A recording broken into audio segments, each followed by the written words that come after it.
Notre astrologue Chris Semet a fait ce qu'on appelle une trinastrie, c'est-à-dire la comparaison des thèmes astro de Charles et Camilla. Il a aussi regardé le transit des planètes à la date du mariage. Voici ses prédictions. Alors, le prince Charles est du signe du Scorpion, il est ascendant Lion.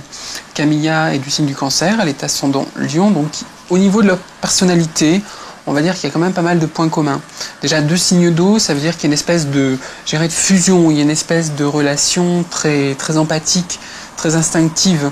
Donc, Charles a Jupiter qui passe sur sa Vénus natale, qui représente bien la possibilité de développer cette union, de l'officialiser, de lui donner corps.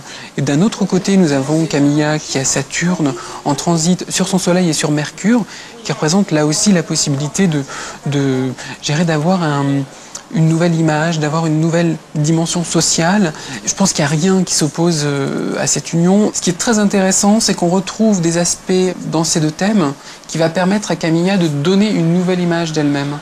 Donc ça, je trouve que c'est très important. C'est la possibilité de la percevoir différemment, pas que comme la briseuse de ménage ou comme la grande méchante, entre guillemets.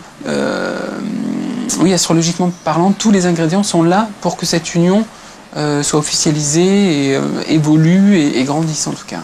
Donc j'ai pas trouvé d'opposition réelle ou d'obstacle, si ce n'est des problèmes peut-être de temps. Donc est-ce qu'il y aura un retard? Est-ce que la date sera retardée d'un jour? Est-ce qu'il y aura des problèmes d'organisation?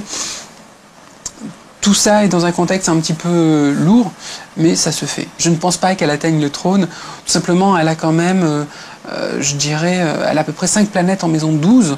Et la maison 12, c'est quand même tout ce qui reste en retrait, tout ce qui reste caché. C'est pas des positions, en tout cas, excellentes pour aller au-delà, quoi. Et je pense qu'elle peut être une bonne conseillère, qu'elle peut être une écoute pour Charles. De là à dire qu'elle va gouverner un jour, ça me semble un peu léger, ça me semble un peu... Non, je ne le crois pas.